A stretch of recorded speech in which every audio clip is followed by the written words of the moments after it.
doctor work for 9 months, 16 months, 19 months without getting paid. But you see how much the government are taking from victims and things.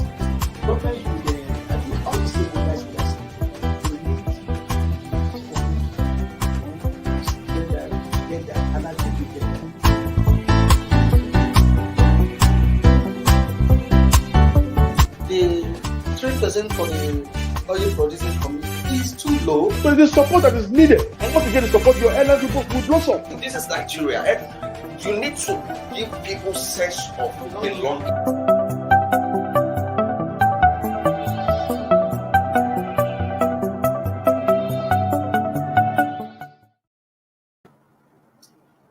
Good morning, Nigerians. Welcome to Leadership Television here at the Leadership Podcast Studio. My name is Bode Baribo, holding for this morning on Inside Nigeria. And as usual, we shall be dissecting from page stories of some national dailies, beginning with Nigeria's most influential newspaper, The Leadership.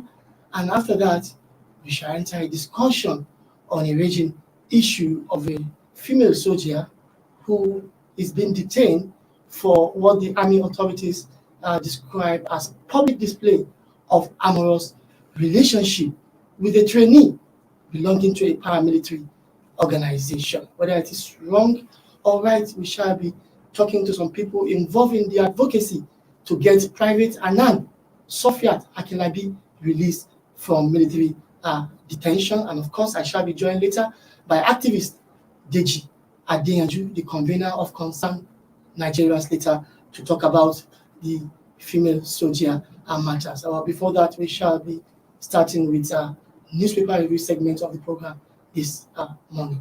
And of course, as usual, we're starting with Nigeria's most influential newspaper, The Leadership. On the front page of Leadership this morning, State of the Nation, convey reconciliatory confab now, Obasanjo Sultan, tell President Muhammadu Buhari.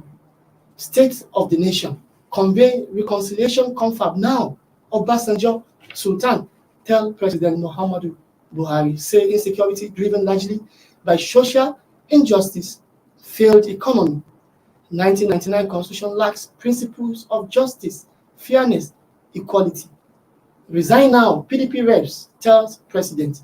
Stop politicizing insecurity, according to House Leader Ado Dogba. Stop politicizing insecurity, according to House Leader Ado Dogba. And of course, that was a response, or that is a response to the call for resignation by the PDP caucus of the House of Representatives, led by Honorable Kingsley Chinda, over what they call the intractable security situation in the country. But Ado Dogba is saying they should stop politicizing insecurity. Well, Obasanjo Sultan, I think it can never be better than now. This is timely because without reconciliation, I think most of the country problems besetting the country cannot be resolved. Lack of justice, no fairness. These are also enablers of crisis in the country. And former president, elder statesman, global citizen, former President Olusegun Obasanjo, and the Sultan of Sokoto, who is also the President General of the Nigerian Supreme Council for Islamic Affairs, along with the chairman of the Christian Association of Nigeria, His Eminence Ayokunle, are calling on President Muhammadu Buhari to convene what they describe as a reconciliation conference or confab to discuss these issues and solve them once and for all. Well, we need to move away from that to our sister publication, The National Economy, which is our business newspaper. On the front page of National Economy this morning, despite 1.7 trillion bailouts, loans, infrastructure deficits, dog states. Despite 1.7 trillion naira bailouts and loans, infrastructure deficit, dog states. Well, this is no brainer because we all, pay visit to our various states. We see what is happening there. Only few states in Nigeria can boast of infrastructural development, despite a meager resources. Places like Rivers State, Borno State, Oyo State, Kaduna State are on the front burner on infrastructural development. But a lot of states have actually come to Abuja cap in hands to get money, but nothing on ground in those states to show for it. I will not say them, I will not mention them, but you can find out for yourself. And that is the cross of the exclusive story by our sister publication, The National Economy, that despite a whopping 1.7 trillion naira bailouts and loans given to the states, infrastructure deficit is what you see everywhere. Infrastructure deficit dog as state, and this is not too well. This will not augur well for development. Without accountability, without judicious use of public resources, there cannot be development anywhere. I hope those concerned state governors will actually hearken to voice of reason. Get a copy of our sister publication, The National Economy, to find out which states are actually lagging behind in infrastructural development, despite 1.7 trillion naira given to them in the names of bailouts and loans. Well, we need to move away to the top paper on our menu this morning. THISDAY newspaper is the top paper on our menu this morning. And of course, on the front page of THISDAY this morning, it's the issue of the Electoral Act Amendment Bill 2021, which is still raising dust a few days after President Muhammadu Buhari formally communicated to National Assembly his declines of assent to the bill, contrary to public expectation. Now, THISDAY is reporting Electoral Act Amendment, Senate cowards suspend move to override Buhari's veto. Electoral Act Amendment Bill, Electoral Act Amendment, Senate courts suspend move to override Buhari's veto to engage House constituent on next plan. President's withholding of assent a decoy, says PDP caucus. Saraki identifies option before legislature. Former Senate President and all the immediate past Senate President, Dr. Abubakar Bukola Saraki, is also weighing in by identifying or providing solution in order to salvage the electoral bill. Well, it tells the legislature that they have other options after Buhari's decline of assent or the withholding of his assent to the electoral bill. But what I found funny is the angle of the PDP caucus saying the president withholding of assent is a decoy, because I remember this same PDP members, PDP as a party was also against the National Assembly when it made that provision imposing direct primaries on political parties. So I don't know what PDP members in the legislatures now are saying, whether they are saying the president, blame the president for also reasoning with them, or they are also trying to save face by giving some flimsy excuses. Get a copy of THISDAY today for details of this story. We need to go on a short break. When we come back, we'll continue the newspaper review segment. Don't go away. I'll be back shortly.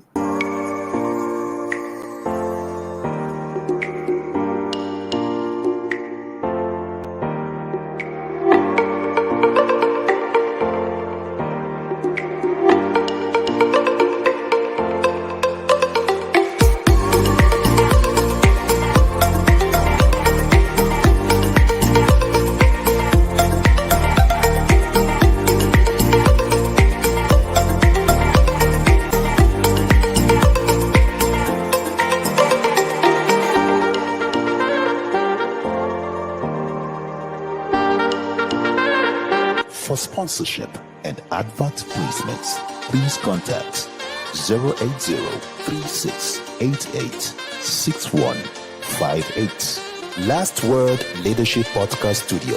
You have the last word.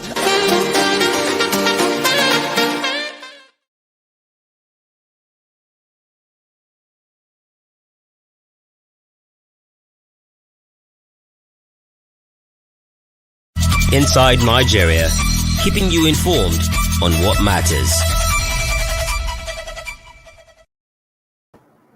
Welcome back. It's still Inside Nigeria for this Thursday morning, December 23, 2021. And of course, it's 48 hours to Christmas 2021. Well, let's continue the newspaper review segment with the next newspaper on our menu this morning, which is the Blueprint newspaper. On the front page of Blueprint this morning, internal rumbling won't affect APC's chances in 2022. Bagudu. Internal rumbling won't affect APC's chances in 2023, according to Kebbi State Governor Atiku Bagudu, who is also the chairman of the Progressive Governors Forum. CCEPC, that is the Convention Extraordinary Planning Committee, should announce date for party convention, according to the Progressive Governors Forum Director General Mohammed Saliu Lukman. CCEPC should announce date for party convention. Well, this is also a pointer that there is actually a crisis in the party, even though Kebbi State Governor Atiku Bagudu is telling us that despite this crisis, the parties stand a better chance come 2023 general election, that it won't affect its chances at the election. Well, it is unfortunate that the party, for many months now, or for more than a year, is unable to actually plan its convention to usher in a new party executive, a proper party executive for the leadership, day-to-day leadership of the party. And now the Progressive Governors Forum Board is actually telling the interim committee, National Caretaker Committee, to announce dates for party convention, and the cat and mouse game should be over. I hope APC will be able to actually overcome its challenges within the shortest time possible and remain one united family in order to confront the forthcoming 2023 general election. And of course, the off-season, the off-cycle election, which are by the corner, the Ekiti State governorship election in 2022 in a few months' time, and of course the Osun State governorship election also in some months' time. Well, that is blueprints for today, and let's see the last paper scheduled for us this morning, which is debuting on our show for the first time today, the Nigerian News Direct. On the front page of Nigerian News Direct this morning, Electoral Amendment Bill, Senate delays plan to override Buhari to consult House of Reps.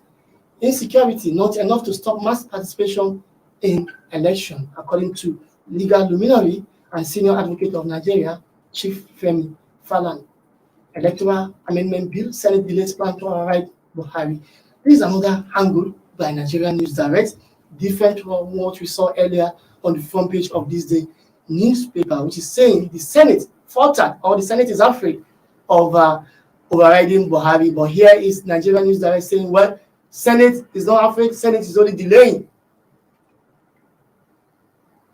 to consult its reps counterparts before coming back in full force to override the president sometime in January 2022 when they return back from their Christmas and New Year holiday. But then, before that time, a lot of water will have passed under the bridge, and there will be realignment, and we don't know what will happen. But what is important is, are all this in public interest? Are the president excuse in public interest? Is the stance on direct primary by the National Assembly in public interest? And there are posers for either parties. For example, the president. Why did the president have to wait for the whole 30 days window to communicate his rejection of the bill? You are sent the bill, you are given 30 days to sign the bill. I think after the first 1 week, you can ask your aide to read the bill for you and get you the nitty-gritties of the bill. And if you are dissatisfied with any part of that proposed law or piece of legislation, you have ample time to communicate it for the parliament to make correction if all the parties are actually working in public interest. But the president kept Nigerians in suspense for 30 days. At the end of the 30 days, he now communicated his reasons for rejecting the bills. I don't think that is also too good enough. And it also betrays the president's repeated promises of bequeathing a credible electoral legacy in Nigeria, because he had ample time to actually communicate that correction. And the proposal for the National Assembly is this. This is a bill that went through all legislative stages and processes. You held public hearings, stakeholders were there, Nigerians were there on different platforms. They came and made presentation as to what kind of electoral law they will want to improve the electoral system for the country. But was direct primary the preponderance of view? Is that the aggregate of the views of people who came to the public hearing, which the National Assembly collated and insisted that it must be direct primary? Or the National Assembly members were also trying to pursue personal agenda? Or maybe for fear of the unknown, that's the only way they can break away from the grip of the governor by deciding their fate at the next political contest. Because I don't see a reason why political parties will be against direct primaries, and it will be in part of the law, since the same political party who are stakeholders attended public hearings and they say this is what we want and this is what we think is good for the polity, for the electoral system. So if you can see very well, we see that maybe both parties are actually trying to run away from their shadows. The presidency is protecting certain interests. The National Assembly members are also protecting some parochial interests. None of the parties is actually working in public interest. Well, time shall tell. Nigerians are watching, and we don't expect anything less than the best for our electoral system.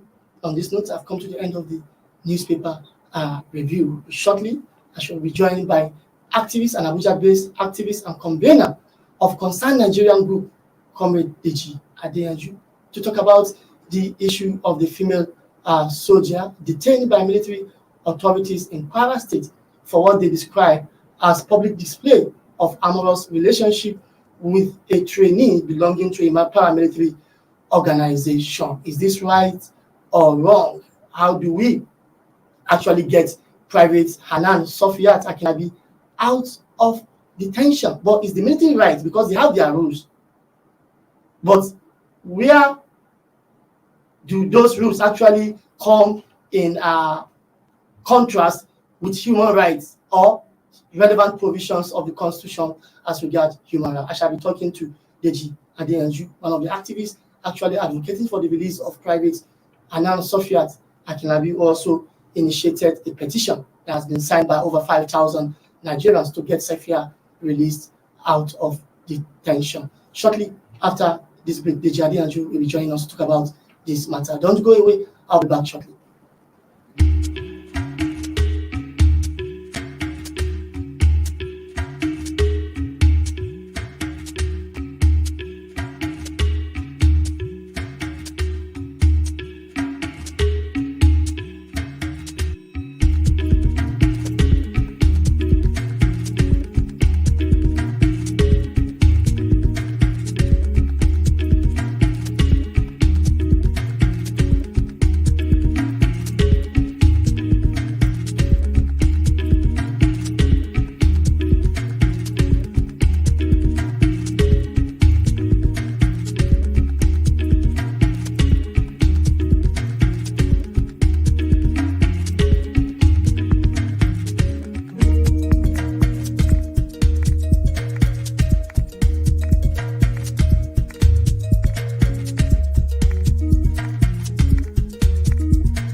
Thank you for watching. For sponsorship and advert.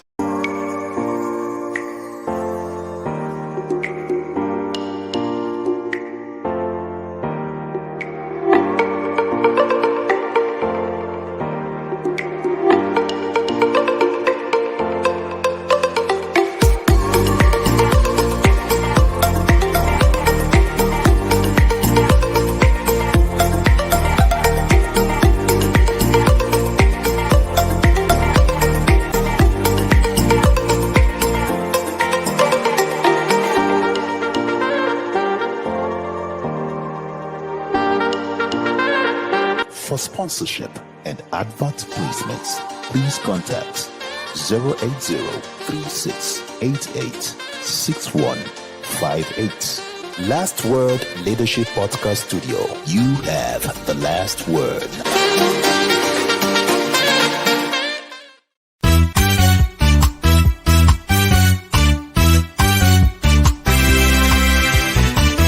Why will a medical doctor work for 9 months, 16 months, 19 months without getting paid? But you see how much the numbers are taking from victims and police.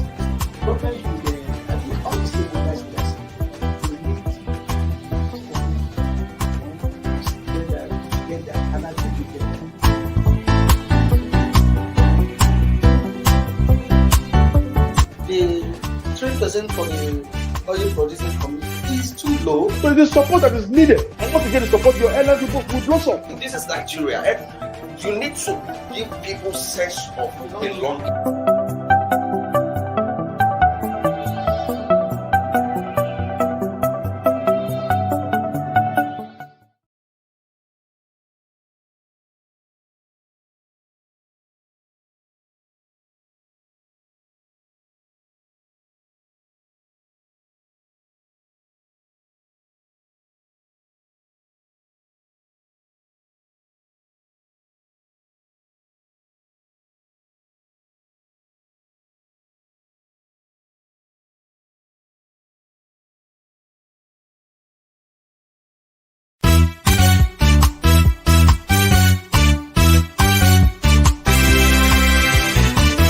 Why will a medical doctor work for 9 months, 16 months, 19 months without getting paid? But you see how much the numbers are taking from victims and police.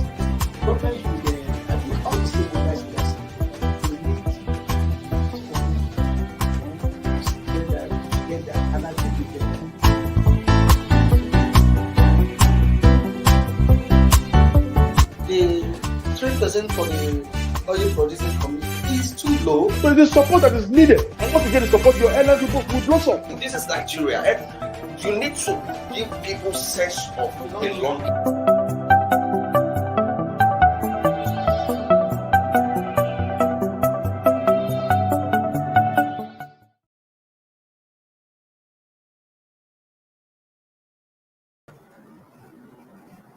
Welcome back. It's still Inside Nigeria for this Thursday morning, December 23, 2021. Like I said earlier, I'm being joined by Comrade Deji Adeyanju, convener, Concerned Nigeria and Group, and Abuja-based activist on this show. Good morning, Comrade. Thank you for having me. Good morning. Thank you. Welcome to Inside Nigeria here at the Leadership Television. Yeah, good morning.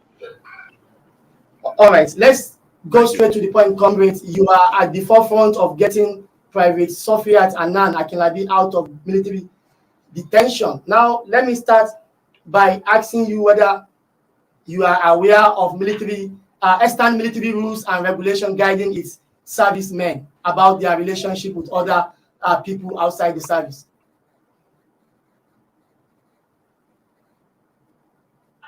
Yeah, yes, indeed, I am aware of the military guidelines. However, this guide to the Constitution of the Federal Republic of Nigeria 1999 is amended because that is the supreme law of the country. Section 1, sub 3 of that provision of the Constitution says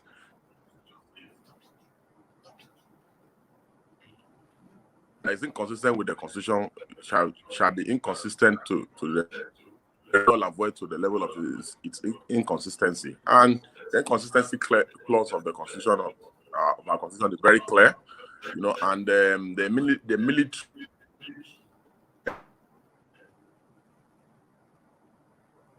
systems with the provision of Section 40 of our association, and whether anybody likes it or not, you know, the courts in a plethora of cases, including the case of Atiku Abubakar versus Attorney General Atiku Abubakar versus, and that Nigerians have the right to freely associate with other Nigerians, and this case was a fallout of the issue of Alhaji Atiku Abubakar when he left the PDP, when he fell out with President Obasanjo, and subsequently President Obasanjo declared his office vacant. He went to court to challenge the act, and the court said you cannot do that. So the facts in that matter and on this matter of private Sophia Akinlabi falls on all fours, and it is just it can be deduced, you know, that because the military code violates Section 40 of our Constitution on freedom of assembly, of freedom of association, that the military code must naturally give way, you know, to the supremacy of the Constitution. All right, comrade, let's now go to the substance of the matter. For example, the military is saying they are not against our relationship or against our marriage, but she's very much aware of the rules guiding all these things. So just a few weeks ago, there was a case of another comedian who is an operative of the Nigerian Navy called Kuz Abiola. He was accused of violating the social media policy of the armed forces. He was detained, and after the stipulated time, he was released. There was no outrage like we are witnessing in the case of Private Sophia Akinlabi. Why? You see, the military is acting ultra-vires. It's acting beyond its powers. The military does not have such powers to become a morality police, you know, for the populace. We can see military all over the world, including in the US, everywhere in advanced societies. People, you know, are allowed to express themselves outside their official capacity as servicemen and women. What the military is doing is the Nigerian military is trying to become a morality police. You know, there's a subsisting case in the courts. You recall sometime, I think last year, a police woman actually got pregnant. I think it was in Ekiti or somewhere, and the police dismissed her. And the NBA went to court. The NBA is in court. The matter has been reserved for judgment. So that case we also make a lot of clarification on that. Our military and our security agencies are not morality police. You cannot go around policing the conduct of your officers because they sign a supposed code. You know, it does not make sense to reason. The reason why Section 6 of our Constitution has placed all power, judicial power, and for interpretations and all these things and disputes in the courts, the power of the court to adjudicate, the power for the judicial review is so that the executive and the legislative arm of government will not abuse their powers. Under our Constitution, the legislature, they make the law, the executive implements the law. However, the judiciary is to serve as a guide to regulate the implementation of the law, because the military is a subset of the executive. So when the military begins to overstep its bound, like it's currently doing in the Sofiat case, and in the case of the other comedian you mentioned, the citizens should learn to rush to court. Family members should learn to run to court. The NBA has gone to court for the policewoman. Civil rights movement must rush to court to protect citizens' rights. So I believe that the irreducible minimums that we can attain in a democracy is to ensure that citizens' rights are protected. And the role of activist judges, and this is why activism is very important in every legal jurisprudence in the country. The role of judicial activism is to protect human rights, protect the sanctity of the Constitution, protect the rule of office, like we are currently witnessing in the military, by the military. Okay, now let me ask you personally whether you believe organizations, members of organizations should have some set of rules of code of conduct guiding them, like the military. Do you believe in that?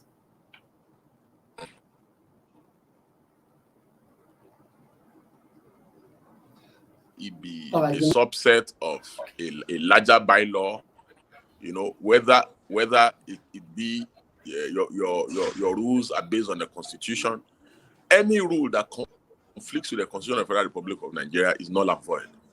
So I am not averse to organizations having rules. However, what I'm averse to, the drafters of the military code, they should have known better that once the code conflicts with especially basic principles of Chapter 4 is one of the pillars of our Constitution, because those are where the fundamental human rights are domiciled.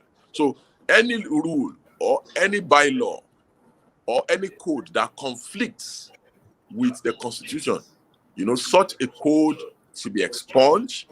And this particular code, does not conform with modern best practices in the world. Even among military codes all around the world, this code does not conform with modern best practice. That is just my argument. All right, you are at the forefront also of gathering signatures to get Private Sofiat released, and I learned that signatures gathered so far is over 5,000. Now, what do you intend to achieve with this? It's over 9,000 now. Over 9,000 as we speak. Okay, so where are you taking it to? What do you intend to achieve with that signatures? Yes, petitions, signatures, and things like this are for advocacy purposes and are for record keeping. That when human rights violations index and reporting are done, petitions, they are useful data by data collectors and data miners. And the reason why the petition is put there is for record purpose, and also to put pressure on the military authority and on the government in general to say and to draw the attention of the international community and civil society groups in the world that there are some archaic things still going on in Nigeria, especially within the military. And that is the reason why we are gathering signatures on this subject matter. And we believe we are urging all Nigerians to sign up to the petition, to share the petition, and to keep the advocacy and campaign alive, for the freedom of private. All right. Do you also consider the litigation option, maybe approaching the court for proper, declaration that most of these rules, organizational rules, are below constitutional provision for freedom of association, once and for all?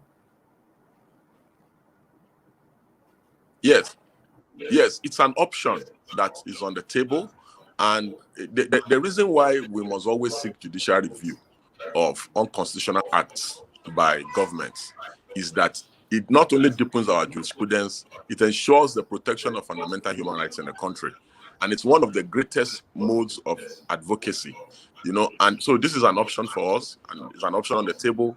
The good thing is that we are talking with some members of the family of Sofiat, and the most important thing is that those whose rights have been violated, we must, as civil society, we must provide help and enable an environment for them to seek justice, to seek redress in court, and for their voice to be heard. So the role of civil society is to provide support, is to provide moral support, is to provide guidance, direction, legal services, for those who have been affected. And that is what we are considering in this matter. Thank you. All right, let me quickly take you away from this and take you to another matter of national importance, the Electoral Act Amendment Bill, which is causing ripples in the polity. I know your group, Concerned Nigerian Group, and other partners are involved in the advocacy for a better electoral system, and also you are calling for electoral reform. I know for years you have been calling for a new electoral law. Now we have the electoral bill, but it has not been assented by the president. What is your take? Yeah, my take is that the president is not committed to free and fair elections. He showed that during the last general election when he refused to sign the Electoral Act, the previous electoral bill that was presented to him on the flimsy excuse that it was too close to the election. That is not a man who is committed to credible elections. Again, his rejection to sign this current electoral bill, further buttressed this point. And the irreducibles in a democracy is free and fair elections. Governments are usually judged by how transparent, how credible elections are. This is a man who came into power on the merits of credible elections conducted by the PDP under the former president Goodluck Ebele Jonathan. And he has refused, neglected, and failed to do the right thing. And it is a parody of some sort. You also recall that President Buhari severally went to court, from court of first instance up to the Supreme Court, after he believed that he was rigged in several elections. So a man that has gone through all that and has seen all this, now has the opportunity to do the right thing, but is refusing to do the right thing. And sincerely, I do not believe that the president is going to sign the electoral bill into law, because this is just who he is. He says one thing and he does another. So what the president does not, I think that he's going to try. He has enough, and if the letter that he has written in the National Assembly,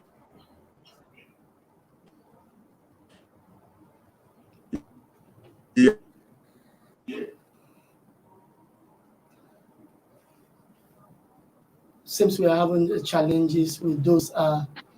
Okay, yeah, you're back, comrade. You can hear me very well, so you can complete your thoughts. Yes.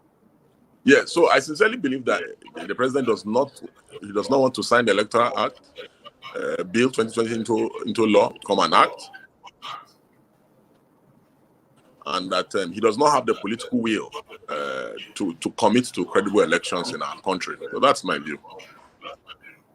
So, given the situation, according to you, the president is not committed, and if the president is not committed, you can also take that to the National Assembly, because they work hand in hand. They may not be interested to, they may not be committed to. The president's body language shows that they are not interested. So what options are open to Nigerians, given the proximity to the 2023 general elections? No, Nigerians must unite to ensure on election day that elections are credible. They must, despite all the logjam and all the inadequacies in our present electoral system, we have seen all over the country that citizens have the capacity to ensure elections are credible. Citizens have chased away soldiers, chased away policemen, chased away thugs, seized money, to ensure and enforce free and fair elections in the country. And everything is like good roads, good hospitals.